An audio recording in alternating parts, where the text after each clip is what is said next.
Il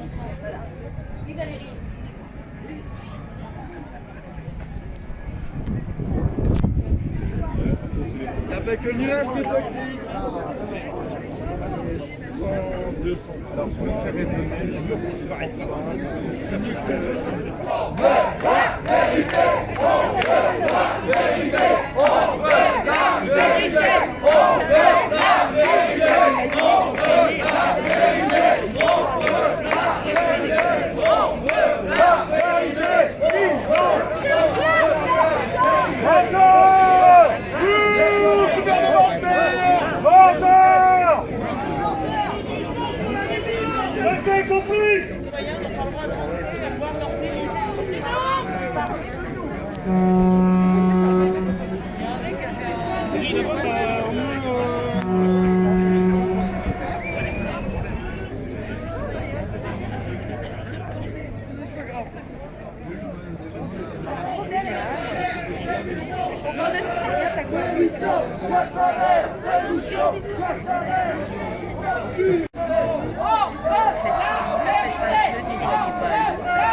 Ils sont pareils, ils sont là-bas.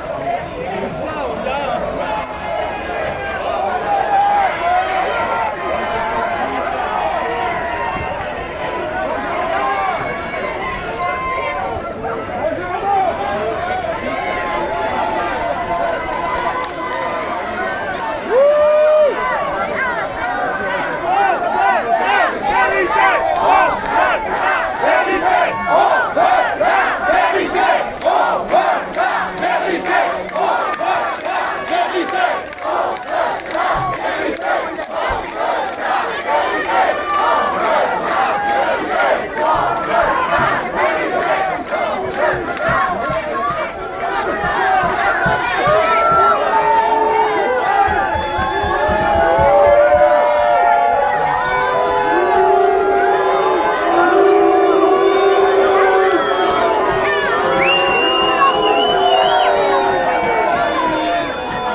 Le jour où ça arrive, on fait comme si ça n'existait pas. C'est-à-dire que les plans qui ont été établis, ils sont au fond d'un tiroir, et les jours où ça arrive, eh bien c'est nouveau. Et comment se fait-il que ça ait explosé à 3h30 et les sirènes ont été activées à 7h30? Certaines sirènes. Qu'est-ce qui s'est passé pendant cette période-là? C'est incroyable. Et puis après, on prend les gens pour des enfants de cœur en disant, alors que c'est une usine Seveso, c'est une usine incroyablement où il y a des risques, des produits toxiques, etc. En plus l'amiante. Alors l'amiante, moi j'ai fait une douzaine de conférences sur le sujet. Au moment où a été établie l'interdiction totale de l'amiante en France au 1er janvier 1997, j'ai explicité les décrets des ministères de la Santé et de l'équipement environnement sur le sujet. Vous faites quoi dans la vie? Vous faisiez quoi dans la vie? Moi, j'étais ingénieur chimiste. Alors je sais que les produits chimiques, c'est hautement, disons, dangereux. Le tout, c'est de prendre des précautions pour annihiler le danger. Sauf que maintenant, on est dans l'assurantiel, on n'est plus dans la prévention. Et c'est pour ça que je suis en colère aujourd'hui. Et je viens manifester avec tous ces gens-là. J'avais écouté, vous disiez que des imposteurs, Les gens maintenant sont suffisamment avertis que les usines Seveso, c'est des usines hautement à risque. Et quand on leur dit, les ministres, le ministre de l'Intérieur, le préfet, quand ils disent il n'y a pas de problème, enfin il a dit quelque chose dans ce goût-là, c'est faux. Autant dire la vérité aux gens. Bien sûr qu'il va y avoir des problèmes, et les problèmes sont devant nous.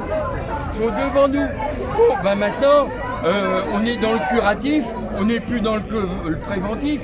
Et comment se fait-il que le directeur de Lubrizol porte plainte contre une ingérence alors que normalement il y a un système, il devrait y avoir de la sécurité dans cette boîte. Parce que s'il dit ingérence, comment se fait-il que le feu est pris alors qu'il n'y avait personne de l'usine là où le feu a été pris, paraît-il. Est-ce que les gens vont travailler ou pas? Est-ce que les profs vont comprendre? Est-ce que les enfants qui sont sport? Est-ce que voilà, ils vont rien fermer, ils vont rien fait? Je veux savoir où on ne sait toujours pas ce qu'a volé, on ne sait toujours pas ce qui est stocké à l'intérieur, on ne sait pas ce qui s'est déposé, on ne sait pas ce qui a été carbonisé et vaporisé dans l'air. C'est J'ai un jardin, j'ai des enfants, toujours à l'école, je suis à 30 bornes dans la campagne, mes pieds dans le nuage, j'ai la retrouvée sur la serre, le potager je l'ai arraché hier, je vais finir en 6 vagues. Si je vais à la déchetterie, il faut pas avec mes déchets, ils les mettent dans le déchet vert, donc ça repart au compost et que ça soit la même merde derrière, ou alors ils ouvrent quelque chose, ils les mettent en incinérateur. Les mecs à la déchetterie, ils n'ont pas d'infos, est-ce qu'il y a pas d'infos qui circulent?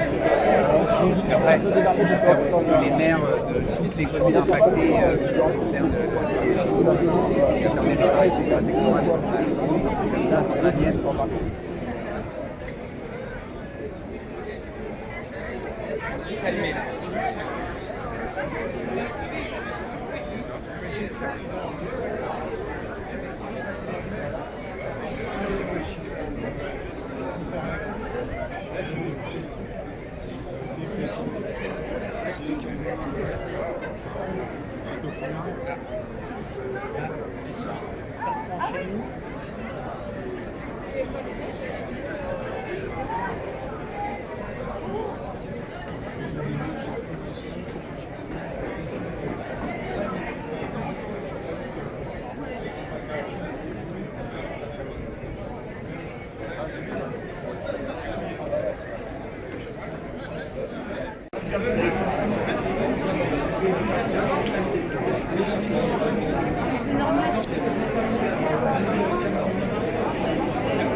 Ces incidents-là en cascade, il y en a déjà eu un 6 ans.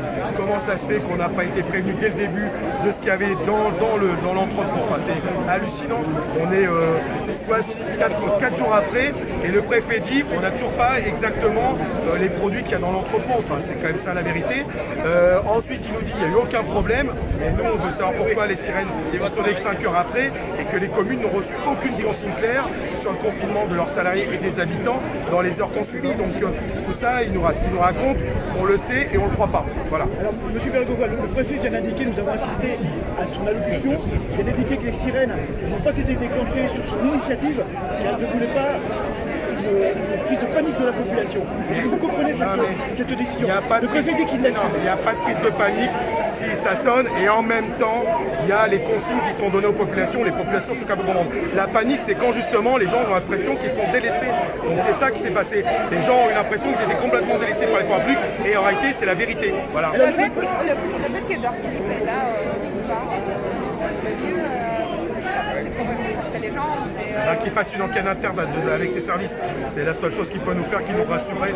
Parce que franchement, comme ça s'est passé, je crains pour l'avenir de ma fille dans cette région avec les 40 sites Céveso si on les traite comme ça. Monsieur Bergoval, dans la réunion qui a lieu actuellement, les élus chahutent le préfet et demandent que tous les gens à l'extérieur puissent rentrer et assister à la réunion. Vous partagez cette demande des élus? Si je suis sorti pour me mettre de ce côté-là, c'est de partager évidemment. C'est les élus, finalement, on est un peu au courant de ce qui s'est passé. C'est les citoyens qui ne sont pas au courant. Aujourd'hui, il y a 500 000 habitants dans l'agglomération qui veulent savoir la vérité. C'est pas une personne, 10 personnes, 20 personnes, c'est des milliers de personnes qui veulent la vérité. Et en réalité, ça fait quand même 2 accidents en 6 ans. Il y a 6 ans, il y a déjà un premier accident. C'est pas anodin. Enfin, on est dans un site. On veut installer presque 5000 habitants au pied de ce quartier. Imaginons que l'accident soit déroulé dans 3 ans avec les 5000 habitants et que ça ait touché les silos. Vous imaginez le drame que ça aurait été? On ne serait même pas là pour manifester, on serait là pour veiller les morts. C'est ça la réalité. Pourquoi le préfet ne veut pas qu'il Il faut lui demander à lui. Je pense que s'il ne veut pas rencontrer la population, c'est soit qu'il a des ordres, soit qu'il n'est pas courageux. Il y a plusieurs centaines de villes comme Rouen qui sont exposées via les Céveso. Pour vous, c'est un problème d'ampleur nationale. Il n'y a pas que cette usine-là. Bien sûr que non, c'est un problème d'ampleur nationale. C'est un problème d'ampleur en général.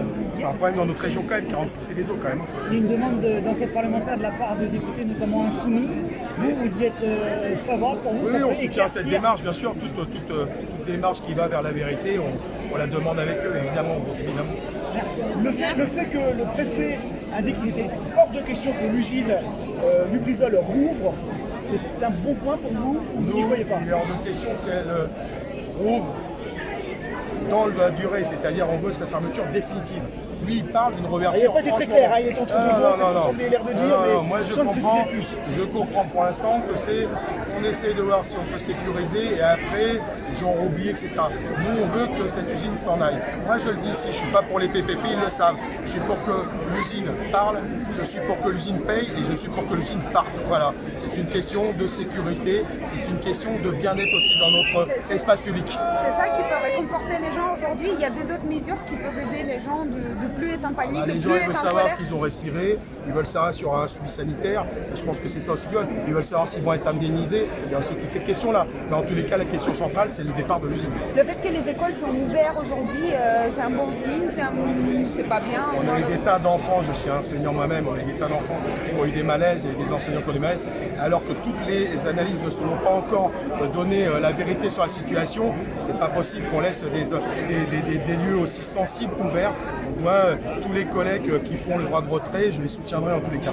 Et la dernière question sur l'eau potable dans les écoles, est-ce qu'il y a quelque chose qui... Il y a des études complémentaires sur l'eau. Les parents ont beaucoup apporté de bouteilles aujourd'hui. A priori, on avait des éléments qui laissaient à penser qu'il n'y avait pas de risque sur l'eau ni sur la nourriture, parce que ce qui était aussi restaurant avait été amené avant cette crise. Après, dans les jours qui viennent, il va falloir faire des analyses complémentaires, bien sûr. Une dernière question, M. Bérégovoy, sur le discours du préfet qui a duré grosso modo 45 minutes. La préfecture reconnaît malgré tout peu d'erreurs ou pas d'erreurs de leur part. Qu'est-ce que ça vous inspire? Je crois que c'est pour ça que je suis sorti. Alors, Merci beaucoup. Bonsoir. Je suis en direct sur Brut. Je laisse peut-être vous présenter à ceux qui nous regardent. Jean-Michel Barouel de la métropole et adjoint à la ville de Rouen.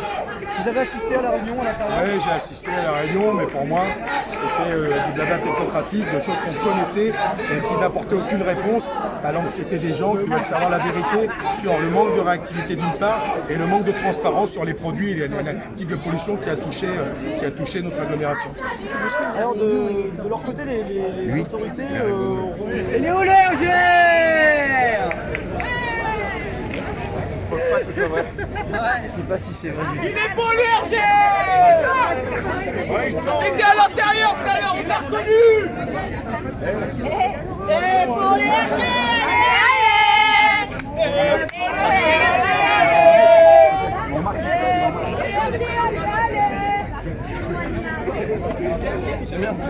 Bah non, c'est pas ça, c'est que grâce aux réseaux sociaux, on a su qu'il y avait un souci dans le groupe, bien avant que le préfet commence à faire fermer les écoles, tout ça. C'est grâce aux réseaux sociaux. Moi, le collège, je vous le citez, le collège Fontenay ne nous a jamais appelé pour nous dire que le collège était fermé. Je le dis. Donc aujourd'hui, à partir d'aujourd'hui, mon fils ne va plus à l'école.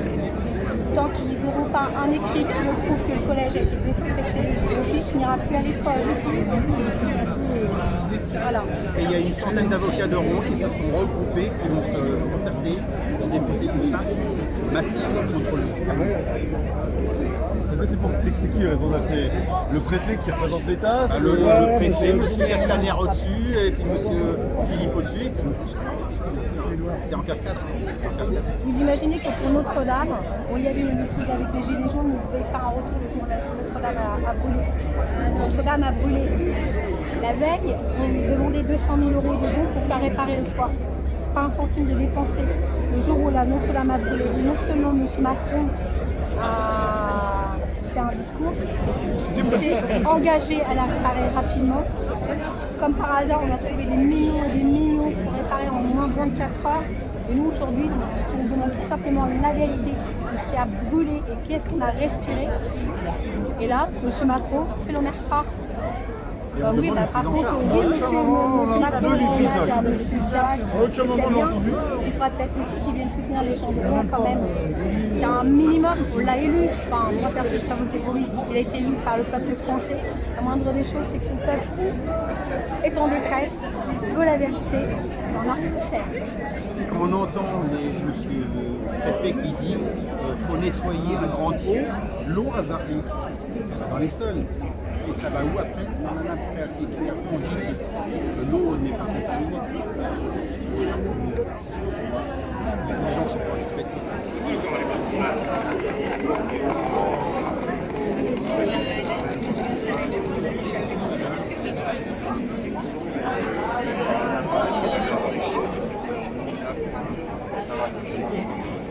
vous sentez quand même rassuré par le peu d'annonces qu'il y a eu? Pas du tout, je suis content d'être rassuré au vu de qui coule des alliés en ce moment sur la ville de Rouen.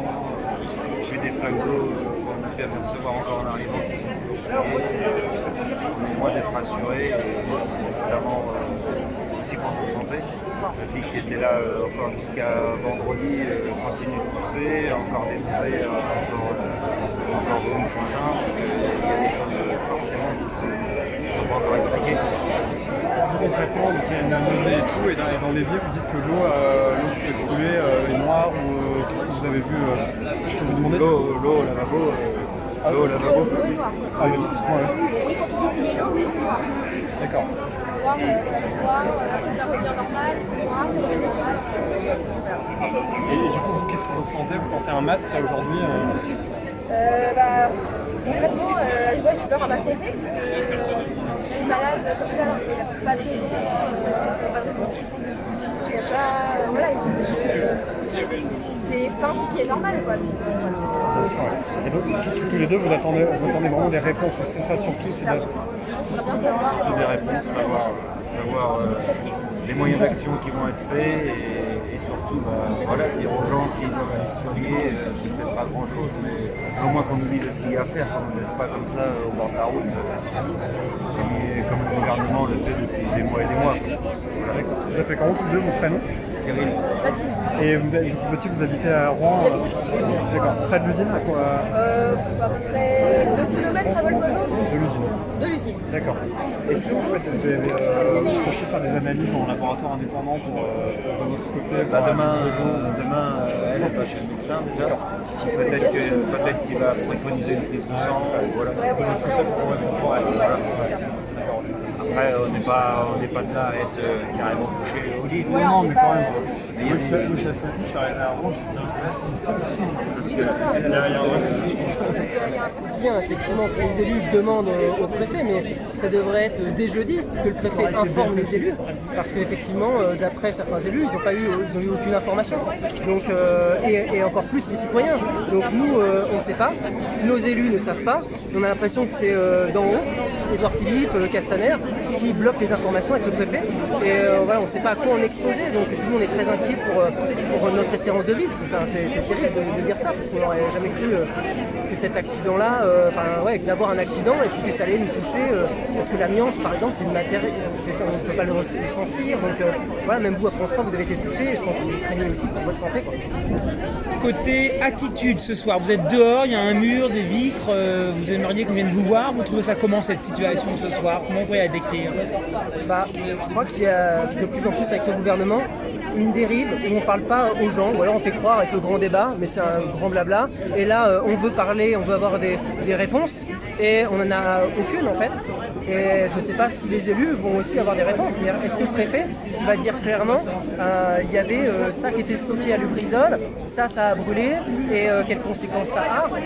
Je veux dire, on a quand même des ingénieurs en France, on a des chimistes, on a des gens qui peuvent répondre à ces questions-là, même s'il n'y a pas d'instrument de mesure sur le coup, même si jeudi il n'y avait pas d'instrument de mesure disponible. Voilà, au moins qu'on puisse dire la vérité, c'est ce que cherchent les gens, et là on veut rentrer pour avoir les réponses, parce qu'ils ne viennent pas vers nous, et du coup on nous envoie quoi? Les CRS, tout à l'heure tu m'avais filmé, il y a les CRS qui sont de l'autre côté de la porte, voilà, donc nous en plus il y a des gens qui craignent que les CRS chargent et qu'on se retrouve à la scène comme ça a été le cas à Nantes. Enfin, c'est une situation de tension qui est insupportable, donc on a peur pour notre santé, quoi. Un grand merci. Merci à vous de faire votre travail.